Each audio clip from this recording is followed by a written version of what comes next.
And welcome back, everyone, to another What If. This particular one comes to us from Hyperboy, whose birthday was today. And so they had asked me, what if Sasuke had gone along with Pain to capture Naruto? Now, I've generally said I don't do what ifs for the birthday requests unless it can be done in a one-shot. Fortunately, this can definitely be done in a one-shot because the implications of Sasuke going along with Pain to capture Naruto are pretty major.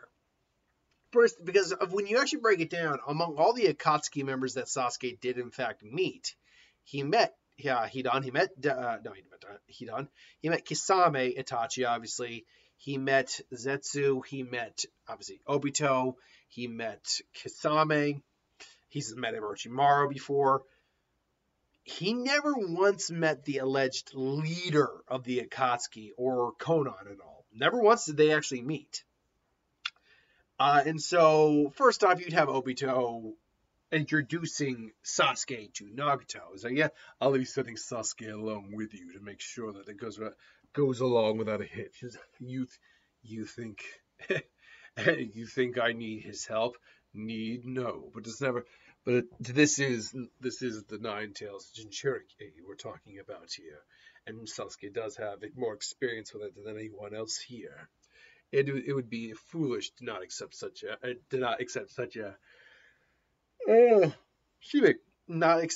a valuable asset.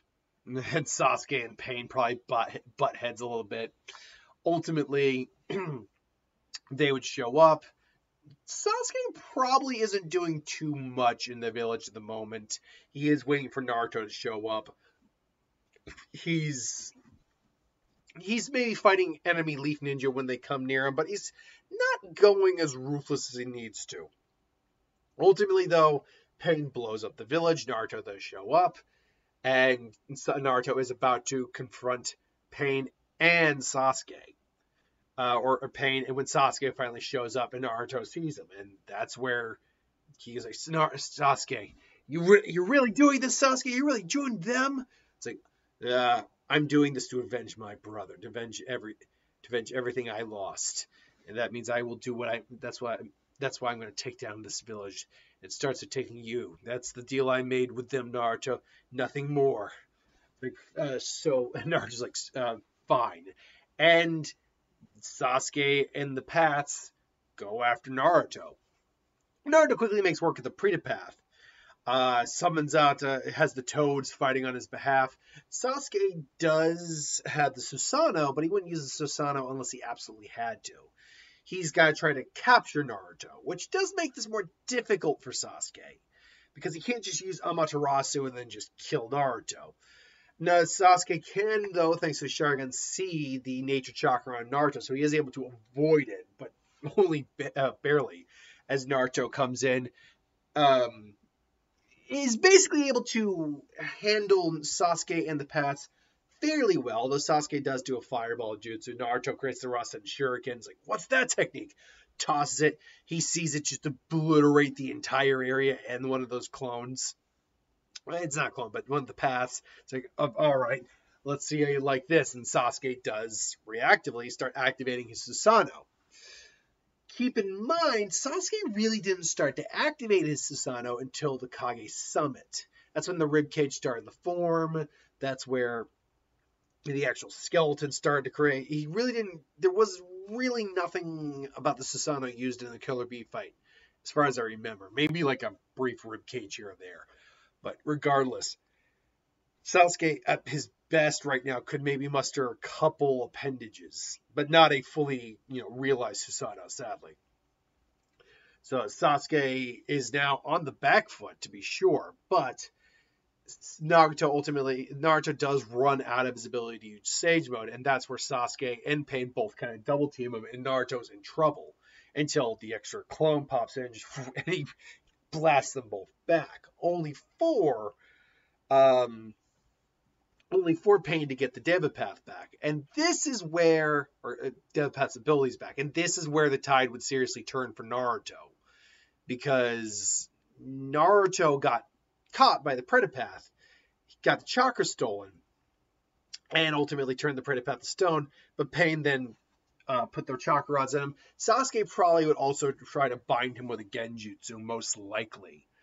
And at that point, Hinata's sacrifice would kind of be in vain, as Naruto is under a Genjutsu and wouldn't be able to register what's going on. Although Kurama might be able to get him out of it if Kurama's so pissed off that he doesn't want to be captured by stupid Uchiha. So you could make an argument that maybe he's able to get out of the Genjutsu, but if he's not, because we know Sasuke was kind of able to glance into Kurama's to Naruto's head and just kind of dispel the Nine Tails a little bit. It doesn't look good. Naruto probably would end up getting captured. Hinata would be at minimum heavily injured, if not killed straight out, and the leaf would be in disrepair, and Naruto would be captured and brought to the Gettama statue. Many of the leaf would be dead, including Kakashi. And then it's just a matter of Kisame getting Killer B, which we know he would struggle with. But because they would have some of the 8 tails available, I would imagine, because Kisame still would probably be able to get some of the 8 tails, they would most likely succeed in creating a pseudo version of the Geto statue, including stealing all the Kurama's chakra. The problem immediately would be that even if they try to mount a rescue mission to get Naruto back, it would be fruitless because they have no idea where Naruto is, where the Gettama statue is. So, yeah, that would lead to, obviously, the Infinite Tsukuyomi merging with it to create the chakra tree, or I should say, merging with the Ten Tails, creating the chakra tree, Infinite Tsukuyomi, and then Kaguya ultimately kind of resurrects, I think. She probably would take Obito's body in this case, but I still think she resurrects. So, yeah. If Sasuke were there in the Invasion of Pain to help capture Naruto would put up still a good fight, particularly because Sasuke can't use his most lethal stuff to kill him. And it's even stated that by Zetsu that Naruto had surpassed Sasuke at that point. It really wouldn't matter because Naruto technically didn't beat Nagato without the help of the Nine Tails at all with his own power. So you add another body in there that's aiming to capture him, one that can use Genjutsu and put him under Genjutsu, and you find your scenario where the entire ninja world basically is effed. Because Naruto would effectively have been captured, and the people who could have helped to rescue him, are either dead or dying. So yeah, it's actually a good thing Sasuke didn't go and do that. Now, a different scenario would be if Sasuke was sent instead of Pain. That would be a different scenario where we can basically say, okay, how does this change up the entirety of the story? But in terms of a what if he went with Pain? Oh no, it's not looking good for anyone in that scenario. And until then, though, thank you for watching. Hope you enjoyed. Like, comment, share, subscribe. Happy birthday, Hyperboy. And I'll see you folks for the next one. Later.